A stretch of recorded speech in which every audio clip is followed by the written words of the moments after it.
Good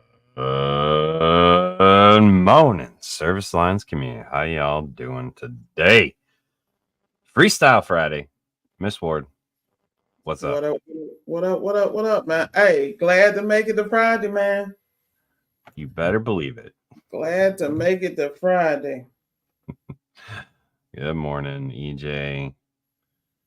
Good morning, Jeremy. What is up? It's Good Friday. Because it is Friday. No, that's right. One of them weeks. Hey, hey, what don't kill you make you stronger, right? Always. Always. If it was easy, everyone would do it. I love those cliches, but they're so true, right? They Like really are. They what we really did was easy. Everyone in the world would do it. So we're out there grinding, making it happen. So we're gonna talk some scaling strategies today, and then whatever else you guys bring to us. I found a cool new phone app, just as a little bit of an aside. Having trouble with Google Voice as my work line, and I found an app called iPlum and set it up as a business one. I've used OpenPhone before. It was hit or miss with OpenPhone.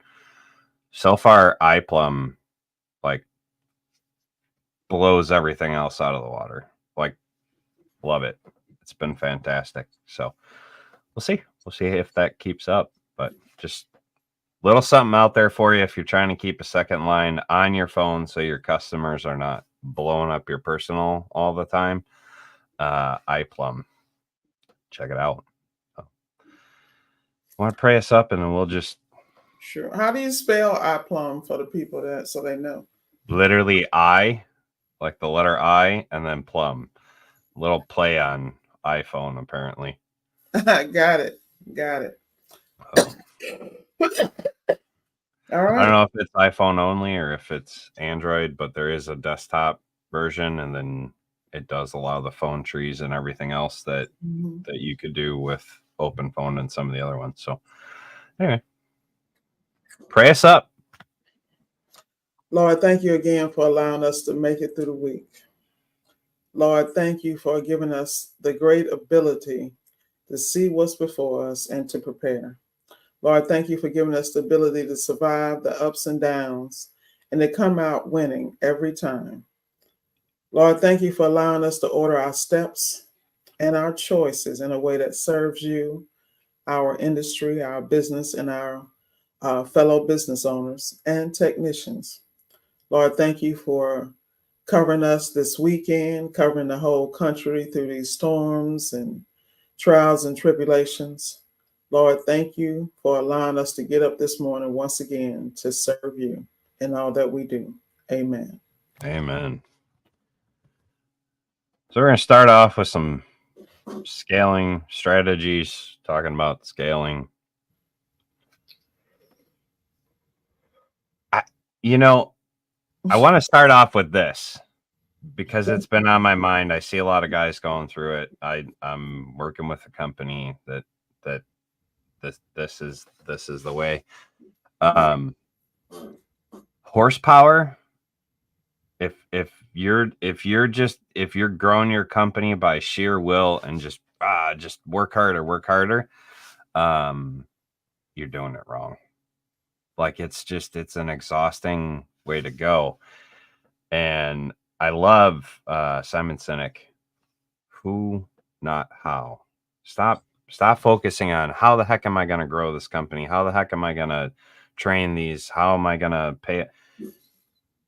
Who is going to do the work? And if you keep running into obstacles, right, within the business, like these same patterns keep repeating, if invoicing problems keep happening, right, things keep getting dropped, who's in charge of your invoicing? Is it you? Is it someone else? Is it the right person handling that, right? If you have training issues, are you the one training? Well, guess what? Then that's the problem, right? Like if you keep running in the same training. So I think one of the biggest things, and we talked about this in business planning, is actually have a plan, right? We need to have a plan when we're growing. And some of it is horsepower initially, but then you need to really begin to look who is going to fill this position, who is going to handle this friction point that I keep happening in my business. And if you've already grown and you're having a friction point, is it the right person in that right seat? You got to get the right people on the bus with you when you're trying to grow. You ever experienced anything like that in your business, Miss Ward? Yeah, well, I think there are a couple of things. You hit so many true points there. You know how I'm always about self actualization and self reflection. And first of all, people have to understand how brilliant and intelligent they really are. The Mhm. mere fact that you woke up and decided to start a business, whether you're part time, whether you're full time, that's just, you need to give yourself a round of applause there. Okay. Now, at that particular point, though, then you got to understand that, okay, like I take myself, for instance, when I got in, um, I took all my MBA strategies learned on the job in automotive and just kind of extended myself with apps and AI before it became popular because I was used to 10 times taking myself and multiplying it. You feel Right. me? And with reliable methods. And at that time, for me, those were the reliable methods because coming in the industry, I spoke a certain language because all my life, that's what I spoke. Okay, I'm looking at the vision and I'm thinking 20 steps ahead because I know the drama's coming. So the better I plan, the more likely for me to survive. You know Right. what they say, hope for the best but prepare for the worst. And 100%. so and the thing about it is it speaks so much to who in the circles you move in.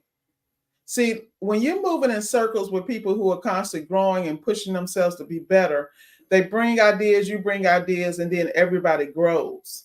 Okay. And I think it's so important that people understand you can only multiply yourself so many times with apps. You're going to have to allow people in. So then you got to deal with your trust issues. A lot of us get in the industry and we believe in people more than they believe in themselves, and they're just not at a level of maturity to even take the dream. First of all, you got to sell the dream. A lot of people are accustomed to people telling them what to do every day. You follow me? Hmm. That's not a slight against anybody because we program from kindergarten to where. The reality is though you got to understand how to manage people and manage things to the best of their abilities. Like that's a whole, and that means for you that comes a mind shift has to come in. You need to level up on your management skills. You need to level up on your people skills. Like me, most people know my bark is a lot worse than my bite once you get close to me, but you ain't getting close to me. It's the, you know what I mean? Right. Old people fear me, which I think is hilarious.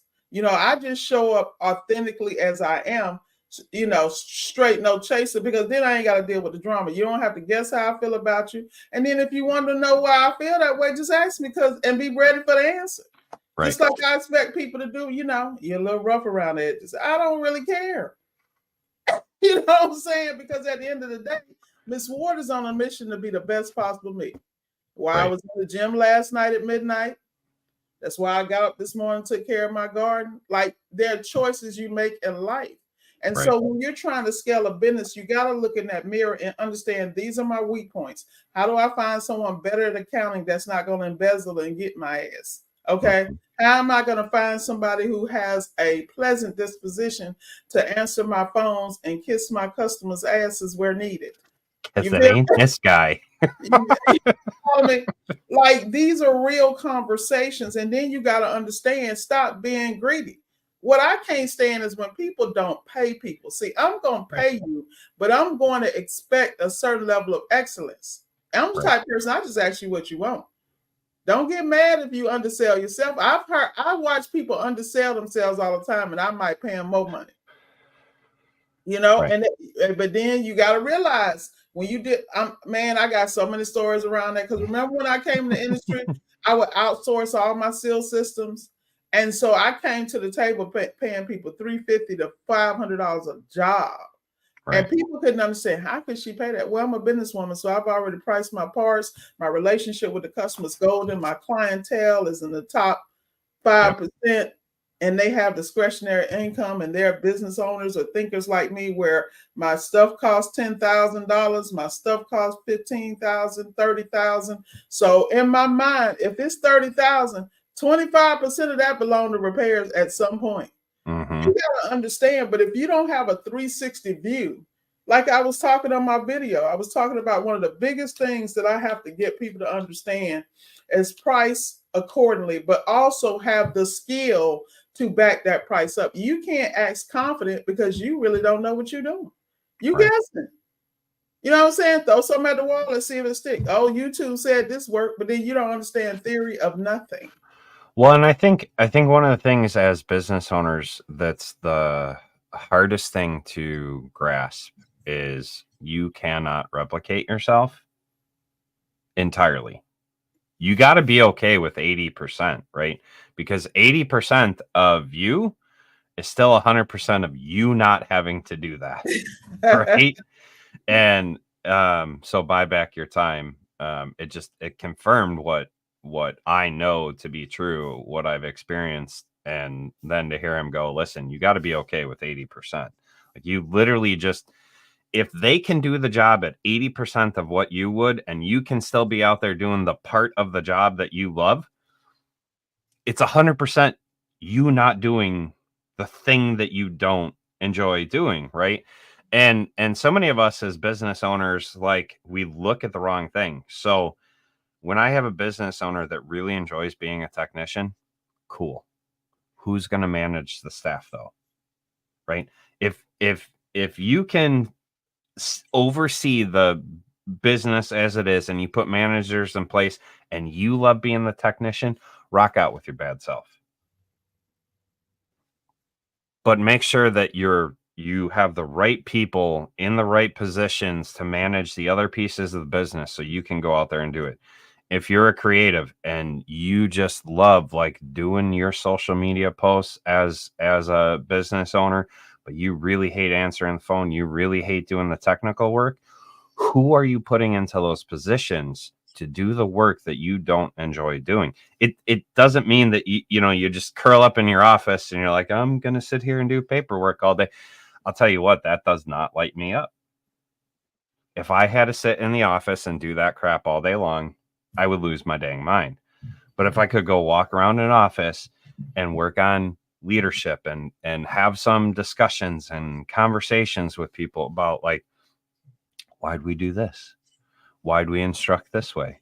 Cool. All right. How about we try this next? Like, that would light me up as a business owner, right? So you have to find that thing in your business that you really love doing. And then you're going to figure out how to shed the things that you don't love doing by paying people appropriately, by putting the right people in place, right? And it all starts with planning. You have to understand who you are. I'm going to tell you, I'm restless again. Mike and I were talking last night, and we got some planning that's happening now, right? So you have to start with that introspection when you're going to grow a company. Who am I? What do I like doing? What do I not like doing? Right? And then you begin to plan from there. Who am I going to bring in to do this? Which direction am I going to go? All those things are important. Facts. Not as much as you would expect. There's a lot of solar going up, but we're not really seeing a ton of Tesla in our area. And I think it's the taxes in Illinois. Like, that's the only thing I can think of. And the fact that, like, we just, we got about 6 months of sun and then 6 months of just pure crap. So I do hear a lot about people putting in the Tesla battery backups in our area, but not so much like the Tesla shingles or anything like that. They're kind of mixing systems. So hopefully that answers your question. Yeah. I know I derailed that entirely. That's all for you. No. So now getting back to what you're saying, I think it's important. this is what people don't understand. Be ready to lose some money. Like I have a friend Mm-hmm. and a mentor who lost millions of dollars. Okay. In a trucking business. He put some people in place and found out some horrible stuff later. And then what did he do? He went back and he dug into the business himself and learned every aspect of the business and then rehired people and put touch points in place to manage where all those undesirable things could occur. Yep. And he is one of my greatest mentors. And I met him as a customer. I went to fix his dishwasher in Boca Raton.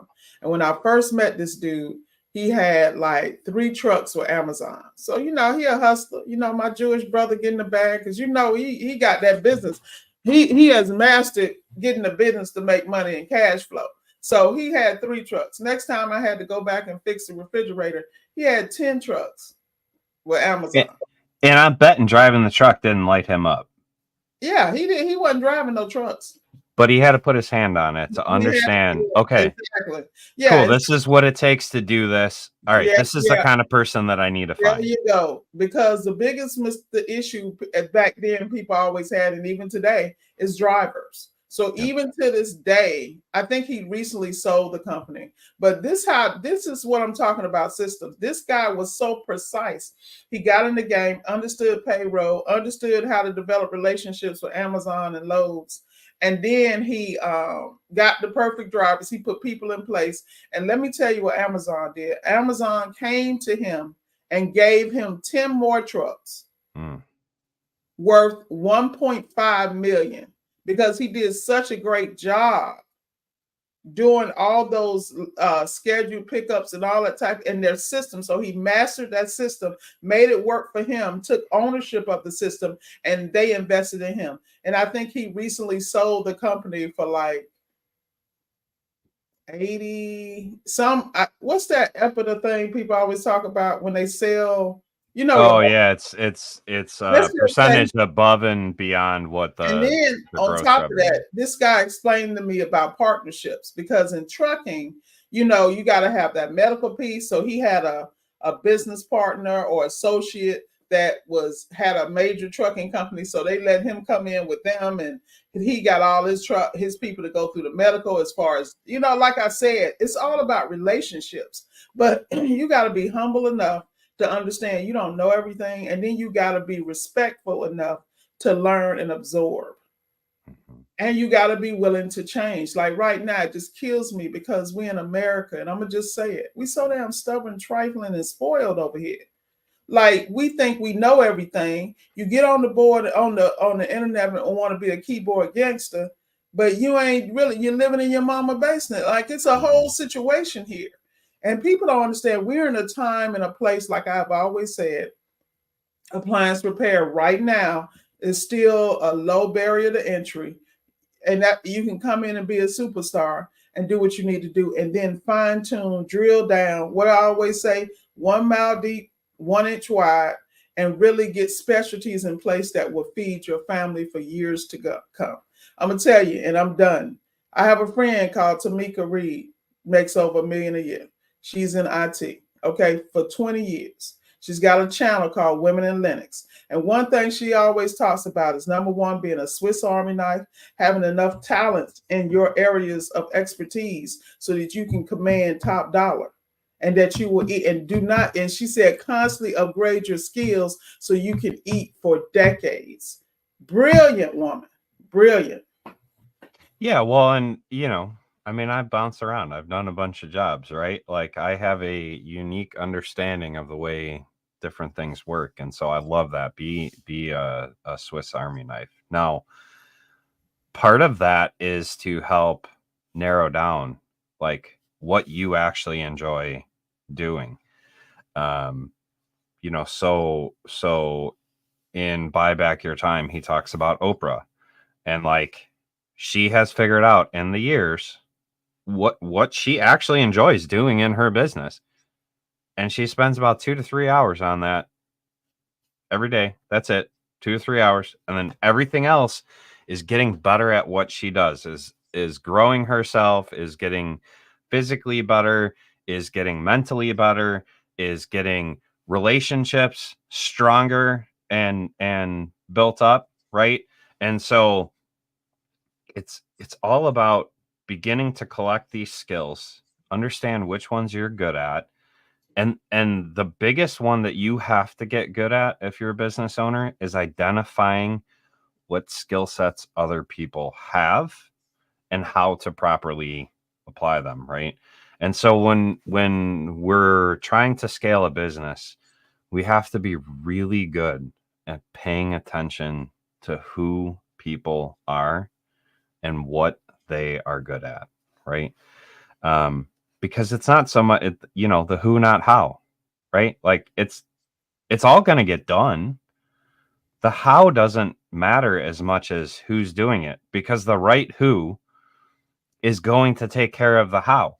If I was to kick off another appliance repair company, I ain't going to be a technician. It's it's not going to be me. And I'm not going to be the CSR either, because you don't want me answering the phone. I've said that before. You don't want me being the guy that's answering the phone. And so, but I've gotten really good at figuring out, this person has this skill set. And while it may not be 100%, we can put some systems in place. We can put some processes in place that are going to help make up that skill gap that brings it to an acceptable level where we can move the company forward, right? And so again, that's where that 80% comes in. You get them 80%, and then you put systems and processes in place that help them get incrementally better and help bridge that gap so that they're doing the best job. And guess what? The right person, they're going to help you create the systems and processes that are going to help them get better, because they understand that piece so much. You might have a brief understanding of how to be a technician or how to be a CSR or how to do, your books. But the right person is going to take it from that 80% and help scale it beyond that, right? Sounds like the pumpkin plan. Yeah, some of those books have a lot of overlap, and a lot of that stuff, just retains. But if you haven't listened to it, Buy Back Your Time. Great book. People are lazy, they don't realize 1 hour a day of training in a particular field will make you SME over your peers. Yeah, I mean, so if you followed along to the podcast for any length of time, I say 1% incremental growth how can I be 1% better? Nothing in me wanted to spend 10 hours at a job site babysitting the guys yesterday because they screwed up the first time. Nothing in me wanted to deal with that customer. Not a bit. If you know me, I am conflict avoidant. It comes from my childhood. Like, all conflict is bad, and I have to chant to myself, good conflict is good, bad conflict is bad. Nothing wanted to be there. But 1% growth. Listen, I'm going to be here all day. I'm going to make sure this is done right. And we're not leaving until you're happy. Like, this job we stand behind our work, and we're going to make sure it gets done right. And it took everything in me is screaming, like, just go, don't be here. Like, just screw this guy. But that 1% growth, right? If we can grow ourselves 1%, that 10x's within our businesses, right?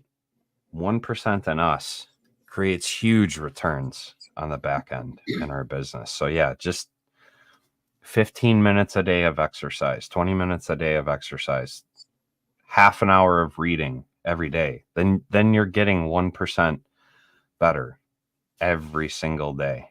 And then at the end of the year, you're way better off than when you started the year, right?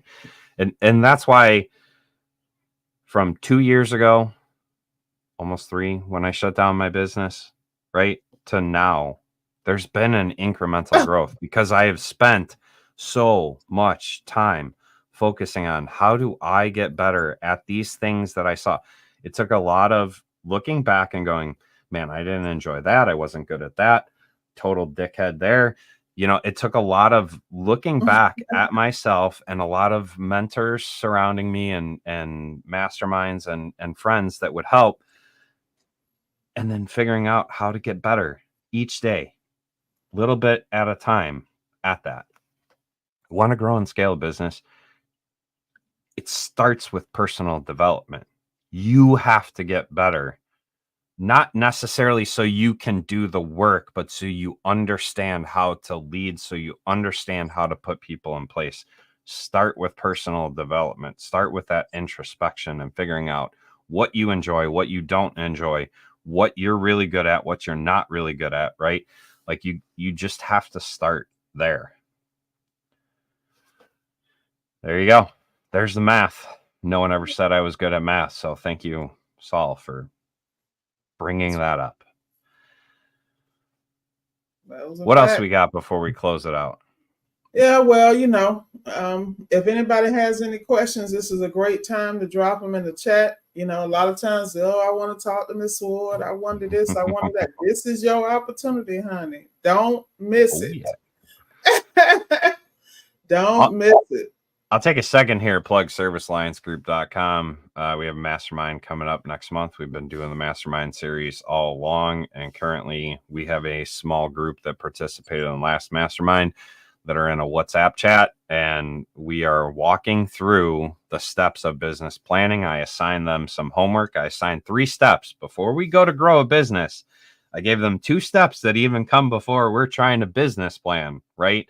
And so they're currently working on their homework in how to begin these steps of business planning to grow their businesses. So if you want to be a part of the next mastermind, it is Mike, and I believe we are talking about either Google or marketing. I can't remember off the top of my head, but either way, it's going to be 2 back-to-back topics on marketing and Google, and Mike's going to be leading those. So free to all access members. Go join servicealliancegroup.com as an all access member, and then you can join us every single month for these masterminds. There you go. So we're talking about optimizing your Google business profile at the next mastermind. So if that's something that you need to sharpen a skill in, make sure you become an all access member. Good morning, Rob Jones. Saul. He's a funny guy. Seriously, any questions for us on anything that we covered? I know we were kind of all over the place, but it is important when we're trying to grow a business to really focus in on putting the first thing first, right? And so we have to start at the beginning and then work our way through. Have you found that a lot of the people that you've mentored try and start at the end, Miss Ward? Yeah, and yeah, I found that, and I found a lot of people in their feelings. I'm sorry, but business doesn't have any. Yeah. You know what I mean? I mean, you can fashion your business to help others and all that good stuff, but man, let me tell you, the whole while we've been talking, is one thing that keeps sitting in my brain is that 20% rule, the 80-20 rule.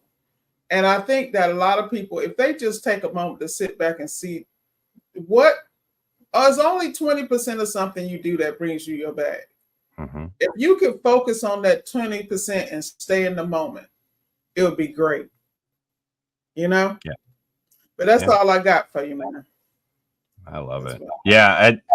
I think so many people do really try and start at the end. I think that they think, well, you know, I can just leave my business automated and I can walk away. And in reality, they need to be involved in their business. You know, Miss Ward, you're out there, you're doing some service calls. You enjoy doing a lot of that stuff, but you found people that can go and do some of the other things as well. And that's how you're able to run the business and enjoy what you do. Here's a question from Orlando. How do I get better when in a customer house? A customer feels they made the right choice calling us knowing what I'm saying. How do I get better when in a customer house and make customers feel that they made the right choice? I can answer this too, but I want to hear your thoughts on this question. Nope, we lost her. So I'll start. It starts at the beginning. It starts with proper branding, proper marketing ahead of time, and then making sure that you do what you say you're going to do, right? So if you're going into a house, you need to make sure that you're standing behind your work, you're standing behind your diagnosis, have some checklists in place and make sure you're doing stuff consistently. Make sure that, if you're going to check a washer, hey, you know what? I'm going to check dryer while I'm standing here, right? You make sure that you listen to the customer. So many guys will bypass things and they just get stuck in the technician diagnostic mode, and then they don't actually listen to what the customer is saying. So if you want your customer to feel that they made the right choice, ask some questions and then shut up and listen. If you can listen to the customer and listen to what they're actually telling you, we know that customers aren't always right. And EJ had this experience the other day. 2 of his guys didn't listen. It's almost never the belt. Guess what? It's damn belt. So if they would have shut up and listened to the customer, if they would have let that conversation and let those questions happen, then the service call would have gone so much smoother.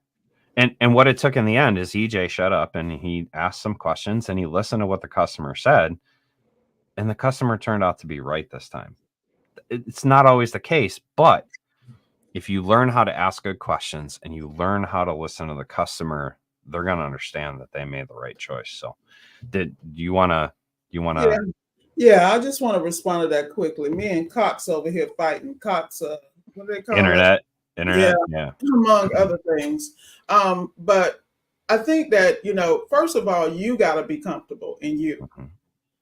This is why I have a specific avatar that I service. And you hear me talk about that all the time. I want to do the best job. So I'm going to put myself in that environment so I can show up as my best self. Because when you're comfortable, they're going to be comfortable. So you got to first identify, am I not around it? Have I not been around this type of person? Or, it's like there are situations. The other thing is you got to understand when you walk into a customer house, nobody's better than you. Like when I walk in, I'm swagged out. Like my uniforms fly. I got my red Nikes or whatever on, matching my stripe in my shirt. Like I'm swagged out.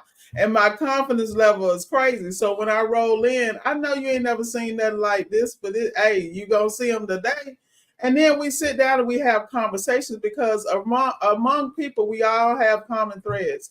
We all love the kids. They got things going on in their life. Compliment, a picture in the house or their garden or whatever. Make people feel at ease because you got to understand and respect the fact they opened that door and allowed you in. And one of the biggest things that I find is that most people don't respect people's. I've never seen nothing like in my life, particularly in this industry. I've gone into homes. I went into a lady house the other day and she's like, yeah, the guy, he didn't care. He worked on my dishwasher. He left water all on the floor, blah, blah, blah. And I asked him if he wanted me to show him this. He said, no, I got it. Basically, get out my face so I could work. I mean, come on, man. How you going? And I'm going to be real. As a female, I need all the men in the industries to step up and treat these women like they're your mama and your wife. Because some of the stuff I hear from female customers about being uncomfortable in their own homes, it's just crazy to me. Like how you got a daughter and you walk in there like that. So at the end of the day, you got to first read and look for the signs because you never know the experiences people have had. You follow me? So you got to walk in, watch the body. What's the word I'm looking for? Body language. The body language. Yep. And then like I went into one yesterday and the husband and the wife was there. The husband was on the couch. Okay. And chilling. And usually the husband's in the kitchen with me, which is funny. But the wife was in there and she was watching everything I did. Now I'm in a place called Gulf Breeze. I think it's like a $2.3 million house. And I could tell because when I came in, they had the garage door open and she was at the door. So she wanted me to come through the garage, which is fine. I love it because the kitchen's right there. I'm fine with that. But I Yep. came in with my blanket. I came in with my towel too because I bring one of those little cheap blankets from moving blankets from Harbor Freight, the Yep. small one. Throw that down, and then I have my other blankets and my microfibers to absorb any moisture. And I make sure anytime I put, and then like if I go in the house, I'm working into a refrigerator. This is something I never see people do, and I intentionally do this. I say, "Ma'am, can I use your sink? I want to wash my hands before I go in your refrigerator." Hmm. Something that simple. Yeah, we got gloves, we got all that, but the key is that you got to put people at ease that you're gonna take care of their stuff better than they do, and when you leave, it's gonna be better than when you came. And then not only is it going to be better, but they're going to explain what you did in layman's terms, and they're going to be confident texting you if they have any future problems. Don't call me because you know me. Text me. I'm busy, but look, you are my priority, and I want to make sure that I'm there to take care of you. I can respond quickly and efficiently and put you at ease. It ain't that hard. It really isn't. And I think the body language, not only our body language matters, right? Like how we're walking into a house, how we're presenting ourselves, because 90% of communication is body language. They own that 10% is the words that you say, but 90% of it is how you're carrying yourself, how your face looks, right? Like you can't have the RBF. This guy. You know, it's in those subtle body language communications, like that is most of communication, not so much the words you say.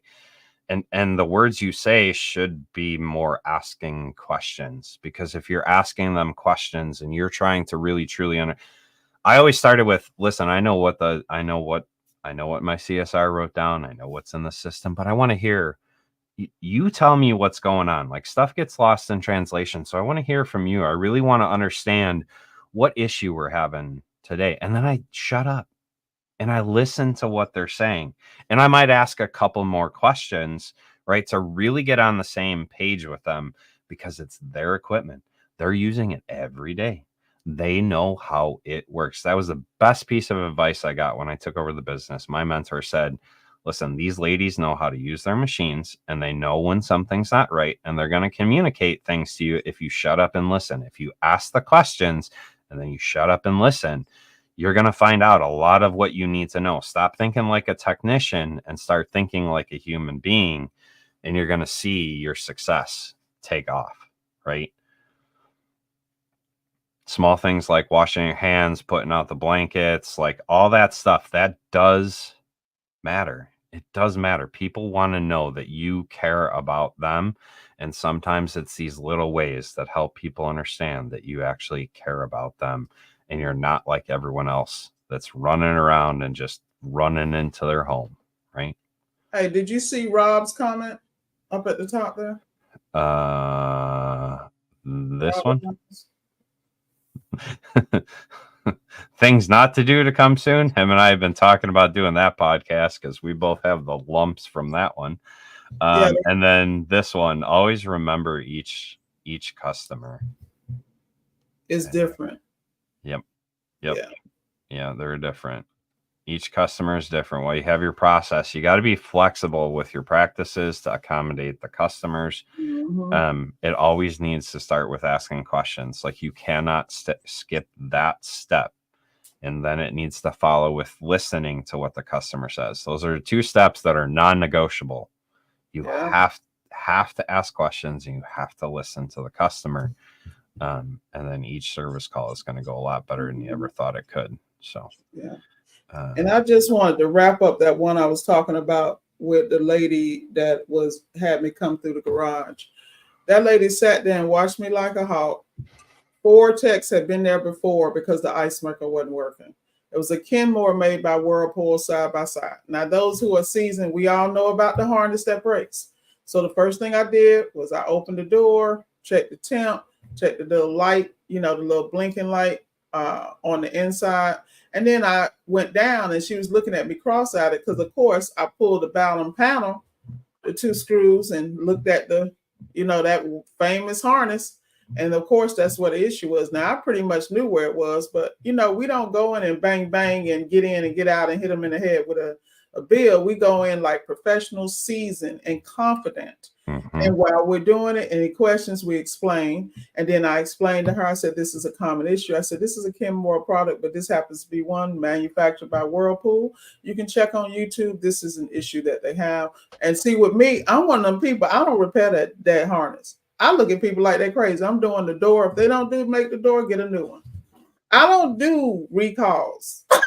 I'm not living in that life. You know what I'm saying? But I ain't knocking nobody who's perfected the harness repair, but that's not me. Sorry, I'm responding to a message here real quick. Okay, no problem, man. No problem. Let me see. I think we got some more. Yeah, we got. I think we got some questions. More. Okay, here we go. We got. And then we'll go back to this one. Yeah.